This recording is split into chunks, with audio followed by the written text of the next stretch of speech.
Hello everyone, स्वागत है आप सभी का हमारे यूट्यूब के चैनल पे। और ये सेशन जो है आप मैनेजमेंट का सेशन देख सकते हैं। 3 PM का सेशन है और डेली मैं आपके साथ मिलती हूँ मंडे टू फ्राइडे और हम पढ़ते हैं मैनेजमेंट का सब्जेक्ट। अगर आपका पेपर कोड 17 है पेपर 2 का, तो आप ये सेशन ज़रूर ज्वाइन करिए। और आज अभी जो हमारा कल से सेशन स्टार्ट हुआ है चेंज मैनेजमेंट का, उसको हम कंटिन्यू करने वाले हैं। So today we are going to read more about it.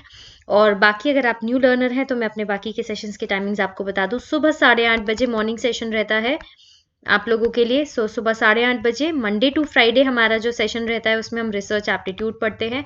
और सैटरडे और संडे की क्लास को बिल्कुल भी मिस मत करिएगा, कारण उस दिन हम मैथमेटिकल रीजनिंग का प्रैक्टिस सेशन करते हैं। सो इन केस अगर आप कोई भी सेशन मिस कर देते हैं तो पुराना सेशन देख लीजिएगा प्लेलिस्ट में जाके, और उसके बाद कोई डाउट हो तो आप नेक्स्ट सेशन में मुझसे पूछ सकते हैं। और 3 PM पे daily Monday to Friday session रहता है, Monday to Friday for paper 2। चलिए, अगर आपने जैसे अभी देखा यूट्यूब के चैनल पे आप मेरे साथ जुड़े हैं, सेम तरीके से आप मेरी स्पेशल क्लासेस में भी जुड़ सकते हैं, प्लस प्लेटफॉर्म पे भी जुड़ सकते हैं। करना पड़ेगा कि वेबसाइट पे चले जाइए अनअकैडमी की, नहीं तो एप्लीकेशन डाउनलोड कर लीजिए। वेरी इजी टू यूज़ है। अपना प्रोफाइल बनाइए, साइन अप करिएगा और फिर लॉगिन करिएगा मोबाइल नंबर से।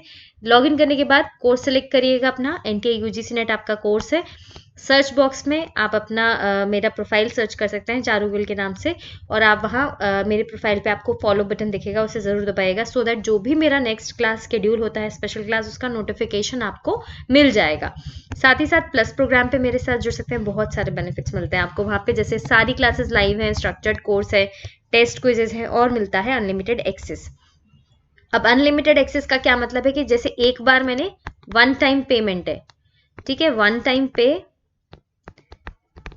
पे करने से मेरा पेपर 1 पेपर 2 दोनों इंक्लूड हो गए। Test series, doubt sessions, revision session, सब कुछ, सारी क्लासेस लाइव है। इन केस कोई लाइव सेशन मिस भी कर देते हैं आप तो डोंट वरी, रिकॉर्डेड सेशंस को देख सकते हैं मल्टीपल टाइम्स बाद में। एंड काफ़ी सारे टॉप एजुकेटर्स आपको मिलेंगे और सिंगल एक ही सब्सक्रिप्शन में सारे एजुकेटर्स के कोर्सेज के लिए एनरोल कर सकते हैं। That is the main benefit. Okay, तो आपका जो भी पेपर 2 का कोर्स है वो आप सेलेक्ट कर सकते हैं। एंड देन जैसे ये मैंने आपको टाइमिंग्स बताया, देखिए सुबह मॉर्निंग सेशन मेरा 8:30 बजे रहता है, बाकी और आप एजुकेटर्स का देख सकते हैं। जो सेशंस हैं अलग अलग टाइमिंग पे, उन टाइमिंग पे आप सेशंस को ज्वाइन कर लीजिए। और टेलीग्राम ग्रुप का जो नाम है let's crack NTA UGC net है, जिसका लिंक आपको डिस्क्रिप्शन बॉक्स में मिलेगा, वहाँ ज्वाइन करिएगा। और हमारा जो भी नेक्स्ट क्लास होता है उसका लिंक हम वहाँ पोस्ट कर देते हैं, सो दैट आप डायरेक्टली लिंक के थ्रू भी ज्वाइन कर सकते हैं। 3 PM का मेरा पेपर 2 का क्लास है। बाकी अगर आपका paper 2 history, political science, education, commerce, English है तो आप इस पर्टिकुलर टाइम पे ज्वाइन कर सकते हैं। एंड काफ़ी सारे बैचेस ऑलरेडी स्टार्ट हो गए हैं अनअकैडमी पे, प्लस प्रोग्राम पे, तो आप जल्दी से ज्वाइन कर लीजिए। और कैसे रजिस्टर करना है, इट्स अगेन वेरी इजी। आपको जैसे मैंने बताया, गेट सब्सक्रिप्शन का बॉक्स आपको कोर्स सिलेक्शन के बाद दिखेगा, उस पर क्लिक करते ही ये प्लान्स आप देख सकते हैं। जो आपको प्लान सूटेबल लगे वो चूज़ करिएगा, और प्लान आप चूज़ करने के बाद प्रोसीड टू पे कर सकते हैं। और पे करने के पहले एक्स्ट्रा डिस्काउंट को भी अवेल किया जा सकता है, 10% और डिस्काउंट आपको मिल जाएगा। कैसे, आपको क्या करना है, आपको इस्तेमाल करना है ये code CHARU referral code, referral box में लिखिएगा, 10% आपके अमाउंट पर डिस्काउंट हो जाएगा। फिर भी मैं रेकमेंड करूंगी 12 महीने और 24 महीने वाला प्लान, देखिए काफ़ी सस्ता है अगर पर मंथ चार्जेस के हिसाब से बात करें और बाकी के प्लान से कंपेयर करें। सेम जो कोड है CHRU, ये आप मेरी जो फ्री वाली स्पेशल क्लासेस हैं उनको अनलॉक करने के लिए यूज़ कर सकते हैं, ठीक है। सो अनलॉक कर सकते हैं आप special class. So these are the special classes, unlock करने के लिए ये कोड इस्तेमाल कर सकते हैं आप। एंड देन ये प्राइस हाइक का ऑलरेडी अलर्ट है, ये न्यू प्राइजेस हैं, आप देख सकते हैं, जो जल्दी ही स्टार्ट हो जाएगा। तो बिफोर द प्राइस राइजेस आप जल्दी से इसमें सब्सक्रिप्शन ले लीजिए। नाउ चलिए अपना एक छोटा सा इंट्रोडक्शन दे देती हूँ दोस्तों जल्दी से। मेरा नाम चारू गोयल है, नेट क्वालिफाइड हूँ, 2.5 ईयर्स का टीचिंग एक्सपीरियंस है मुझे। करेंटली PhD कर रही हूँ और उसके पहले MBA किया हुआ है। साथ ही साथ कुछ रिसर्च पेपर्स भी है मेरे जो स्कोपस इंडेक्स जर्नल में पब्लिश हैं। So let's just get started, जल्दी से स्टार्ट करते हैं। ऑर्गेनाइजेशनल चेंज मैनेजमेंट के बारे में बात कर रहे थे। इंट्रो वीडियो अगर आपने इसके पहले वाला सेशन नहीं देखा है तो जरूर देख लीजिएगा, काफी सारा बेसिक जो है मैंने क्लियर किया है। Why this topic is important, why it is practically, how it is practically being implemented in the organisation, और क्या इसका सिग्निफिकेंस है। Where we have read about, like एक बहुत अच्छे कोट के साथ शुरुआत की थी कल चार्ल्स डार्विन के। एंड देन हमने एक वैल्यू क्रिएशन मेथड देखा, जिसमें हमने ये भी देखा ऑर्गेनाइजेशनल थ्योरी क्या होती है, ऑर्गेनाइजेशनल डिजाइन के बारे में देखा। एंड देन ऑर्गेनाइजेशनल चेंज के बारे में मैंने बेसिक्स बताया कि क्या क्या मेथड्स होते हैं, ठीक है, और उसके बाद क्या क्या लेवल पे इम्प्लीमेंट होता है और क्या प्रोसेसेस हो सकते हैं, मतलब कहाँ कहाँ जो एरियाज हैं ऑर्गेनाइजेशन में जहाँ चेंज इम्प्लीमेंट होता है, वो ये है प्रोसेस, स्ट्रक्चर और पोर्टफोलियो। नाउ चेंज मैनेजमेंट का डेफिनेशन भी मैं आपको बता चुकी हूँ, एंड सक्सेसफुल और सस्टेनेबल चेंज के बारे में भी मैंने आपको कल बताया था। चलिए, तो चेंज मैनेजमेंट के बारे में थोड़ा सा कुछ और जान लेते हैं। चेंज मैनेजमेंट जो है वो एक प्रोसेस है, एक इवेंट नहीं है। When we focus on an event तो वो सक्सेसफुल चेंज होता है, लेकिन जब हम प्रोसेस पे फोकस करते हैं तो वो हमें सस्टेनेबल चेंज प्रोवाइड करता है। Okay, now change management, the effects on organisations due to rapid technology diffusion हो सकता है, चेंजिंग वर्कफोर्सेस की वजह से होता है, डेमोग्राफिक्स में चेंज आने की वजह से, डाइवर्सिटी में चेंज आने की वजह से, या फिर गवर्नमेंट रेगुलेशंस के भी चेंज आने की वजह से। जिस भी तरह के ये चेंजेस जो होते हैं ये अनप्लान्ड चेंजेस होते हैं। अनप्लान्ड क्यों? आपके कंट्रोल में नहीं है, आपने प्लान नहीं करे, किसी और ने उनको इनिशिएट किया है, and you just have to adjust with that. लेकिन कुछ ऐसे ग्रेजुअल चेंजेस होते हैं, जैसे अगर कंपनी ने किसी और कंपनी के साथ मर्जर करना है या कोई अपना नया यूनिट खोलना है, तो एक तरीके का ये प्लान्ड चेंज है जो वो खुद इनिशिएट करती हैं, ठीक है, that is the point. Now, there are certain principles of change. Like, change only happens when each person makes a decision to implement the change. Confidence of getting दो anywhere, मतलब जैसे आपको अगर कोई डिजायर्ड फ्यूचर स्टेट पे पहुंचना है, then you should have a confidence कि हाँ मुझे करना ही है। People who work are capable of doing much more than they are doing, तो आप चेंज कर सकते हैं, otherwise it's not possible because skills abilities are required. The change process must be linked to business and performance goals. The change process involves both organizational as well as the personal participation. कारण क्योंकि देखिए organisation जब change में implement करती है change को, it undergoes the change, तो सिर्फ ऑर्गेनाइजेशन नहीं, उसके एम्प्लॉयज जो हैं, so their commitment is also very important कि वो इस चेंज का हिस्सा बने, they should participate in the change process.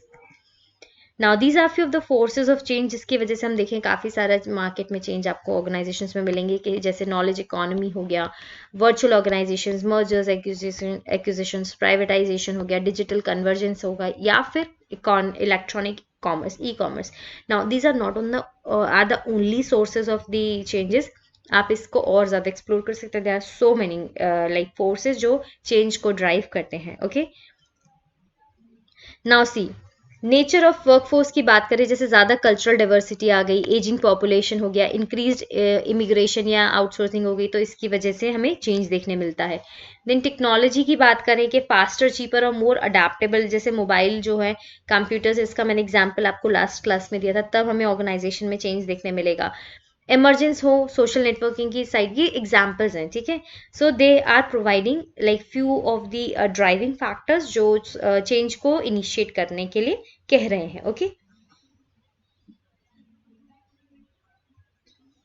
Then economic shocks, जैसे कि rise and fall of the global housing markets, financial sector collapse हो जाना, ग्लोबल रिसेशन आ जाना, ये सारे इकोनॉमिक शॉक्स हैं जिसकी वजह से ऑर्गेनाइजेशंस को चेंजेस लाने पड़ते हैं। If we talk about the competition, then global competitions, mergers and consolidations, increased government regulations of the commerce. So these are few of the competition. Social trends, increased environmental awareness, liberalization of attitudes towards the other people, employees. World की politics की बात करें, more multitasking and connectivity, rising health cost and the negative social attitude of the employees. Okay, चलिए, now see this is again a very important thing कि आपको पता होना चाहिए, जब भी ऑर्गेनाइजेशन में चेंज आता है तो जो एम्प्लॉयज होते हैं या एम्प्लॉयर कोई भी हो, वो एक चेंज कर्व के थ्रू द अंडर को, क्यों? क्योंकि एक अलग अलग स्टेज वो है, 4 स्टेजेस के थ्रू एम्प्लॉयज गुजरते हैं during that change process. Now let's just see कि आप इस चार्ट में देख सकते हैं, ये चेंज कर्व है, इसका नाम आपको वाई एक्सिस पे दिखेगा, confidence, morale and effectiveness. X axis पे आप देख सकते हैं looking to the past and looking to the future. ये आप टाइम जोन के बारे में बात करें कि एम्प्लॉय अगर पास्ट में रहता है या फिर फ्यूचर की तरफ देख रहा है, ठीक है। चलिए, पहला स्टेज देख सकते हैं आप, इंफॉर्मेशन। क्या होता है, जैसे फॉर एग्जाम्पल हम मर्जर्स की बात करें या फिर कोई कंपनी है जिसने मर्जर करना है, तो वो अपने एम्प्लॉयज को पहले इन्फॉर्म करे कि हम दूसरी किसी कंपनी के साथ मर्ज करने वाले। तो जब ये इंफॉर्मेशन आप कि कोई भी तरह का चेंज होने वाला है, and as an employer, as an organisation आप अपने एम्प्लॉयज़ को ये इन्फॉर्मेशन देते हैं तो क्या होता है, सबसे पहला उनका reaction denial. Nobody is happy with any sort of a change. Okay, why? ऐसा नहीं बोलेंगे कि 100% डिनाइल होगा, लेकिन 100% एक्सेप्टेंस भी नहीं होता. सो एम्प्लॉयज रेजिस्ट करते हैं, that they don't want to go this undergo this change and they are not happy with that change. धीरे धीरे जब उनको कुछ ऐसे एम्प्लॉयज होते हैं जो इस चीज के फेवर में होते हैं, तो वो आपस में like peers, they make understand their colleagues के नहीं ये अच्छी चीज है. सो धीरे धीरे वो डिनाइल धीरे धीरे एक सपोर्ट में बदलने लगता है. लेकिन तब भी क्या होता है, still people are angry. Anger होता है उनके अंदर कि नहीं, हमें ये क्यों करना पड़ रहा है, we are not happy with that. फिर क्या होता है, तीसरा स्टेज उनको डायरेक्शन प्रोवाइड की जाती है. डायरेक्शन किस लिए, वो धीरे धीरे एक्सप्लोर करने लगते हैं, लाइक उनके पीयर्स उन्हें बता रहे हैं और वो एम्प्लॉयर्स भी उन्हें एक्सप्लेन कर रहे हैं कि नहीं ये हमारे लिए बेनिफिशियल है. And they started exploring on their own कि अच्छा अगर ऐसा हुआ तो क्या बेटर ऑप्शंस रहेंगे मेरे पास, एंड अगर ऐसा नहीं होता है, like if I do not accept this change, तो मेरे साथ जो रिवर्स में जो वर्स्ट फैक्टर्स हो सकते हैं वो क्या क्या होते हैं. ठीक है, देन पीपल धीरे धीरे क्या होता है, एम्प्लॉयज एक्सेप्ट करने लग जाते हैं उस चेंज को. And then the employees they are encouraging their employees के yes you should undergo this change, you should accept this change and you have the capabilities to like implement this change. तो ये इस तरीके का एक change curve आप देख सकते हैं एम्प्लॉयज के अंदर. Now there is another term that is the resistance to change. Resistance मतलब किसी चीज के लिए जब आप बहुत ज्यादा रेजिस्टेंस शो करना, मतलब मना कर देना, नहीं, no. So when we do this sort of things, जब हम हैप्पी नहीं है किसी चीज के साथ, अनकंफर्टेबल होते हैं किसी चीज के साथ, तो हम रेजिस्टेंस शो करते हैं. So employees resistance to change is one of the top reasons क्यों चेंज फेल होता है. अगर आपसे कोई पूछे why the organizational change they fail, due to the resistance of the people, due to the resistance of the employees particularly. Now, in fact, reactions to the organizational change may range from resistance to compliance to enthusiastic support of the change, with the later being the exception rather than the norm. मतलब क्या, जब अगर हम organisation में कोई change आ रहा है और उसमें हम रिएक्शंस की बात करें एम्प्लॉयज की, तो देखने को मिलता है एक रेंज देखने को मिलती है, या तो रेजिस्टेंस शो करेंगे या फिर कोऑपरेट कर लेंगे, और ज्यादा से ज्यादा क्या होगा, एंथुसियास्टिकली सपोर्ट करेंगे. With the latter means the latter one क्या है, सपोर्ट करना. ये बहुत ही एक्सेप्शनल केस है, हालांकि ये एक नॉर्म होना चाहिए, ऐसा होना चाहिए था कि employee should be happy with that, but instead of that resistance ज्यादा देखा जाता है, and then the compliance and very less of the enthusiastic support. Okay, now there are some sort of changes. Let's just more read about that. Active resistance is the most negative reaction जो कि हमें change में देखने मिलता है. Those who engage in the active resistance may sabotage the change efforts and be outspoken objectors to the new procedures. मतलब कुछ ऐसे देखते हैं ना, क्लास में बच्चे भी होते हैं कि खुद तो नहीं कर रहे हैं कोई चीज़, they are not happy with that, पर वो बाकियों को भी नहीं करने देते और वो बाकियों को भड़काते हैं उस चीज़ के बारे में.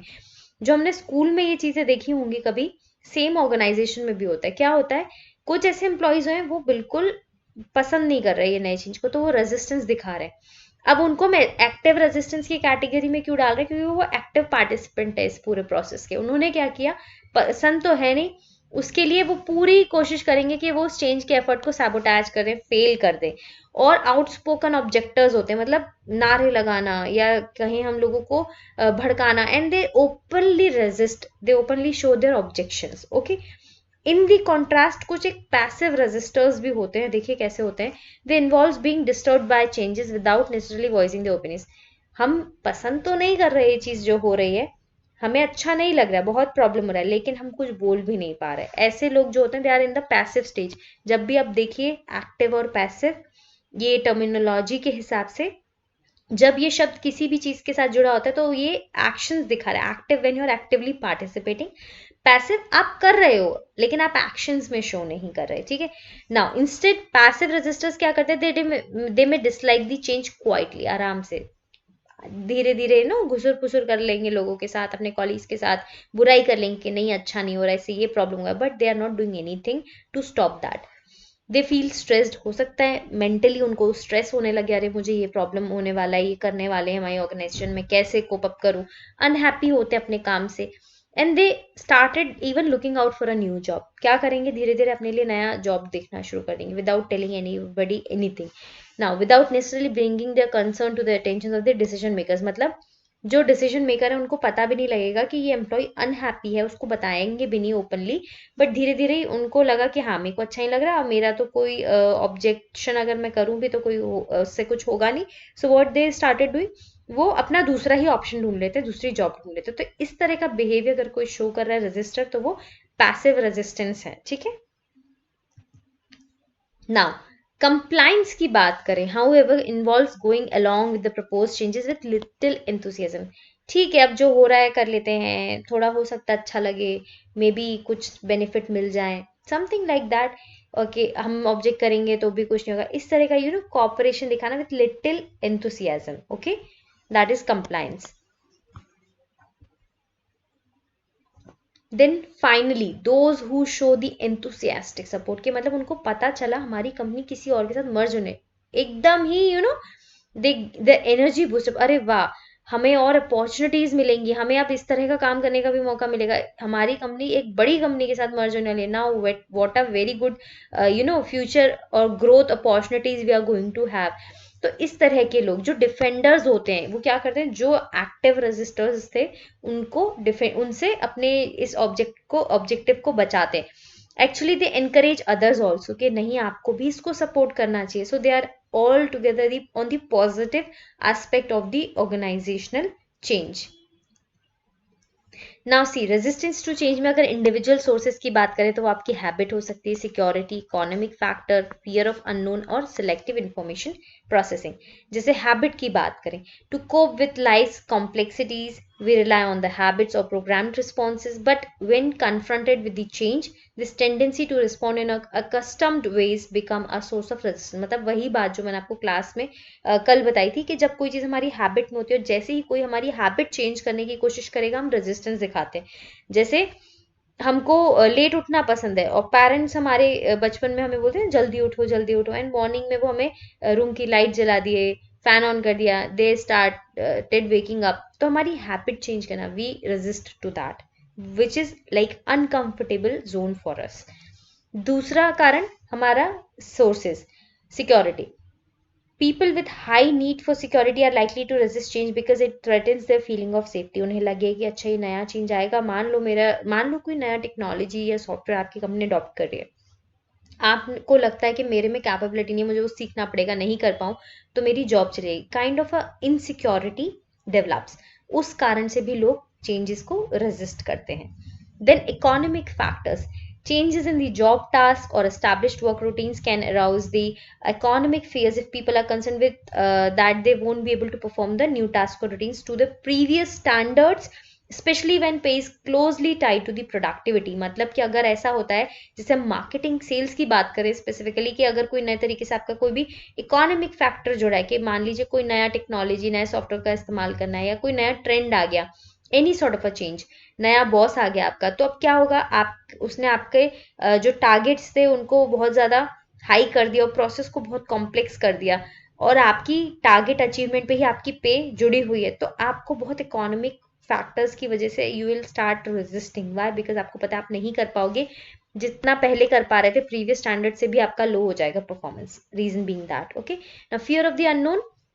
दी change substitutes ambiguity and uncertainty for the unknown. जाहिर सी बात है, जो चीज़ है नहीं उसको लेके लोगों के मन में अनसर्टेनिटी रहती है, ambiguity, like confusion sort of things, disparity रहती है कि वो चीज़ जो है नहीं वो सच में ऐसा होगा कि नहीं. जैसे हम बोलें कि हम नया प्रोडक्ट लॉन्च करेंगे तो हमारा मार्केट शेयर बढ़ जाएगा और हम आपकी सैलरी, तो something which is a future, you can't see that, you can only predict that. अब वो प्रिडिक्शन में अनसर्टेनिटी भी उतनी है, प्रोबेबिलिटी तो बराबर है. तो इसलिए कई लोग बहुत ज़्यादा डरपोक होते हैं, दे फील के नहीं, जो चीज़ श्योर नहीं है, जब तक 100% गारंटी नहीं, हम नहीं करेंगे वो काम. So those kind of people they still shows the resistance. Then selective information processing. Individuals are guilty of selective information processing in order to keep their perceptions intact. मतलब हमारा selective information processing का तो बहुत ही problem है human beings का, specially Indians की बात करें. 10 बातें सुनेंगे लेकिन उसमें से 2 ही समझेंगे. क्यों? ये अपने काम की 2 ही बातें थी, तो वो हमने अपने पॉइंट से रिलेट करके उनको समझ लिया. रेस्ट हमने वैनिश कर दिया. So that is a very bad habit. So they hear what they want to hear and ignore the other things that the world have created. So why? Because that is not good for them, that is not aligned with their thoughts.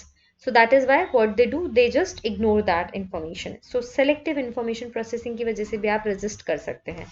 Then organisational sources की बात करें जैसे structural inertia. ना organisations have build in mechanism जैसे कि such as selection process की बात करें, फॉर्मलाइज्ड रेगुलेशंस की बात करें, जिससे ऑर्गेनाइजेशन में स्टेबिलिटी बनी रहे.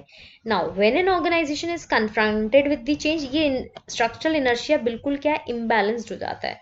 Acts as a counterbalance to sustain the stability. मतलब देखिए कोई चीज जैसे फिक्स्ड है तो उसका एक स्ट्रक्चरल इनर्शिया, एक एनर्जी है जो उसे बाइंड करके रखे. कोई भी नया प्रोसेस आएगा तो वो पूरा मैनेजमेंट खराब हो जाएगा, प्रोसेस चेंज हो जाएगा, तो वो स्ट्रक्चरल इनर्शिया जो है वो गायब हो जाएगा. तो इस वजह से एक ये रेजिस्टेंस की तरह काम करता है हमारे चेंज में. Then limited focus of change. Organisations consist of a number of interdependent subsystem. जाहिर सी बात है, one can't be changed without affecting the others. So limited change in subsystem tends to be nullified by the larger system. जैसे आप बात करें अलग अलग डिपार्टमेंट्स की, अगर आप चाहें कि इस एक डिपार्टमेंट में आप कोई चेंज लाना चाहें, जैसे गवर्नमेंट जॉब्स की हम बात करें, बहुत आप 5-10 साल पहले जाइए, जब कंप्यूटर्स इतना गवर्नमेंट ऑफिस में स्पेशली देखें तो नहीं था इतना कंप्यूटर्स का इस्तेमाल, सब फाइल्स में काम होता था. और अगर ये सोचे हम किसी एक कंपनी के या गवर्नमेंट के किसी एक सेक्टर के किसी सिर्फ एक डिपार्टमेंट में ऑटोमेशन कर दें या कंप्यूटराइज्ड कर दें उसको, जैसे बैंक्स की बात करें, बैंक्स को कंप्यूटराइज्ड होने में कितना टाइम लगा, ये एक बहुत बड़े चेंज का एग्जाम्पल है. रीजन, ये चेंज उनको पता था क्या करना है, कैसे करना है, but it took a very long time. Reason being that उनका वर्कफोर्स बहुत ज्यादा बड़ा था.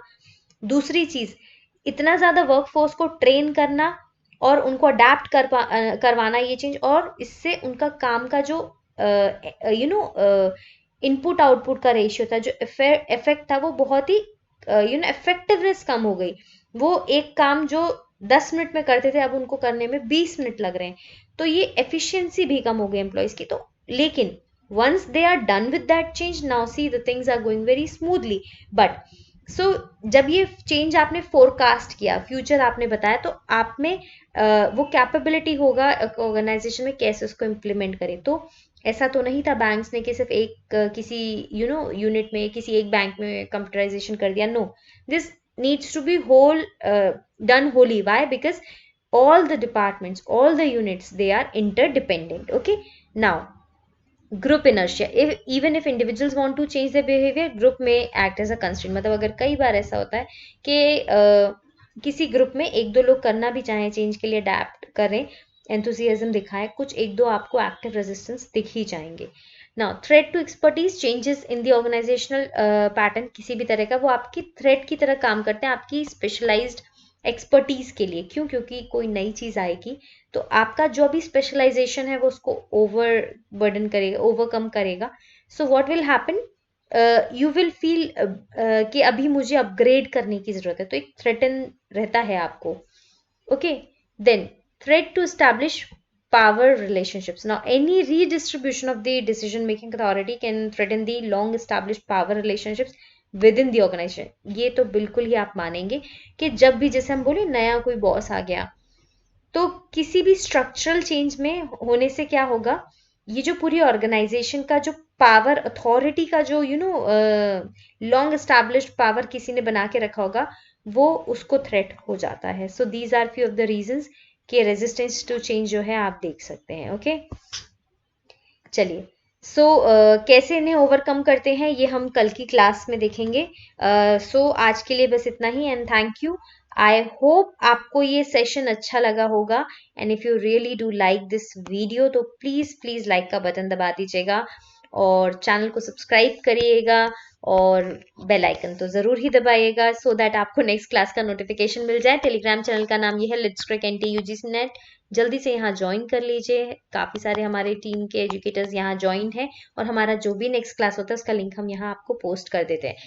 प्लस प्रोग्राम पे सब्सक्रिप्शन ले लीजिए जल्दी से, प्राइस हाइक हो रहा है, और इस प्राइस हाइक में आपको पहले ही बता दूं 10% का डिस्काउंट आप अवेल कर सकते हो अभी। मेरा कोड इस्तेमाल कर लीजिएगा, CHRU रेफरल कोड है, रेफरल बॉक्स में लिखिएगा। और सेम ये जो कोड है CHRU, इससे आप फ्री वाली जो मेरी स्पेशल क्लास है उनको भी अनलॉक कर सकते हैं। ओके, और जब आप पेमेंट करते हैं प्लस प्रोग्राम पे, प्लस के सब्सक्रिप्शन में, तो पेमेंट के ऑप्शंस आपको बहुत सारे मिल जाएंगे। इंटरनेट बैंकिंग हो गया, डेबिट कार्ड, क्रेडिट कार्ड, और नो कॉस्ट EMI के भी ऑप्शंस आपको मिलेंगे। ये 6 मंथ्स के प्रोग्राम मिनिमम पे है वो, और उसमें डेबिट कार्ड पे भी है, क्रेडिट कार्ड पे तो होता ही है, डेबिट कार्ड पे भी है, लेकिन डेबिट कार्ड पे सिर्फ HDFC के पे है। और नो कॉस्ट EMI का ऑप्शन आप जब करें चूज तो देख लीजिएगा, आई गेस 6 मंथ या 1 मंथ तक की पेमेंट, 1 ईयर तक की पेमेंट जो है उसमें नो कॉस्ट है। बाकी आफ्टर दैट वो चार्जेबल रहता है, तो please check before you do the payment. And then आपको सेशंस की टाइमिंग मैंने ऑलरेडी बता दी है, 8:30 बजे सुबह मॉर्निंग सेशन है। मंडे टू फ्राइडे हम पढ़ते हैं रिसर्च एप्टीट्यूड, सैटरडे संडे हमारा क्लास रहता है मैथमेटिकल रीजनिंग। ओके, चलिए, so see you tomorrow again in the next class, and good luck with the preparations guys. Have a very nice day, अच्छे से तैयारी करिए, एंड कल की क्लास में मिलते हैं। और आपने पुराने सेशंस मिस कर दिए अगर, तो प्लेलिस्ट में जाके चेक कर लीजिएगा और उनको वॉच कर लीजिएगा। Okay, take care, thank you.